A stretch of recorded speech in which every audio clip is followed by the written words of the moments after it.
Sir, ஒரு நல்ல பத்திரிகையாளன் ஆளுங்கட்சியை நோக்கித்தான் தன் கேள்விகளை எழுப்ப வேண்டும்.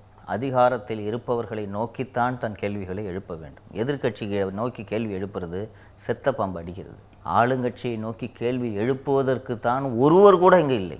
அதை நம்ம புரிந்து கொள்ளணும். எனக்கு உங்களுக்கு நீங்கள் சொன்னீங்க உங்களுக்கு ஒரு அஜெண்டா இருக்குன்ட்டு. நான் வெளிப்படையாக சொல்கிறேன், எனக்கு அஜெண்டா இருக்குது. திராவிட முன்னேற்ற கழக அரசை வீட்டுக்கு அனுப்புவது தான் என் அஜெண்டா. இது மக்கள் விரோத ஆட்சி. இந்த ஆட்சி இருக்கக்கூடாது, இந்த கட்சியே இருக்கக்கூடாதுன்னு நினைக்கிறேன் சார். நான் இதான் அஜெண்டா. இதை ஒரு பத்திரிகையாளர் நான் சொல்ல, நான் தமிழ்நாட்டை சேர்ந்த ஒரு குடிமகனாக சொல்கிறேன். இந்த ஆட்சி இருக்கக்கூடாது. இந்த கட்சி மக்கள் விரோத கட்சி. அதிமுகவில் எப்போதும் திமுகவை தீய சக்தி என்று சொல்வார்கள். உள்ளபடியே திராவிட முன்னேற்ற கழகம் ஒரு தீய சக்தி என்று நான் உறுதியாக நம்புகிறேன். இந்த கட்சியும் இருக்கக்கூடாது, இந்த ஆட்சியும் இருக்கக்கூடாதுன்றதான் என் அஜெண்டா. இதில் என்ன தவறு இருக்குது? ஏன் இது ஒரு அஜெண்டாவாக ஒரு பத்திரிகையாளனுக்கு இருக்கக்கூடாதா?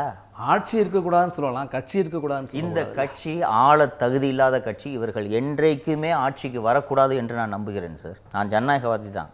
நான் இது போல ஒரு கட்சி அழியணும் என்றெல்லாம் நினைக்கக்கூடியவன் அல்ல. ஆனால் இந்த திராவிட முன்னேற்ற கழகம் இருக்கவே கூடாது என்று நினைப்பதற்கான காரணம், இது ஒரு இயக்கம் அல்ல, இது ஒரு குடும்பம். ஒரு குடும்பத்துக்காக நடக்கிற கட்சி இது. இல்லைன்னு சொல்ல முடியுமா உங்களால்? இயக்கமே குடும்பமாக இருக்கதான்னு சொல்கிறேன். அப்படி இல்லை, ஒரு குடும்பத்துக்காக தான் அந்த இயக்கம். அதுதான் உண்மை. அந்த குடும்பத்தை விட்டால் நீங்கள் அந்த கட்சி இருக்குமா?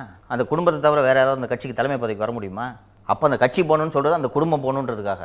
அதே திராவிட முன்னேற்ற கழகத்தில் திரு கே.என். நேரு அவர்கள் தலைவராகவும் அண்ணன் ஆ. ராசா அவர்கள் பொதுச் செயலாளராகவும் வரட்டும். அப்போ அந்த கட்சி இருந்துட்டு போட்டோம். இந்த குடும்பம் போகணும்.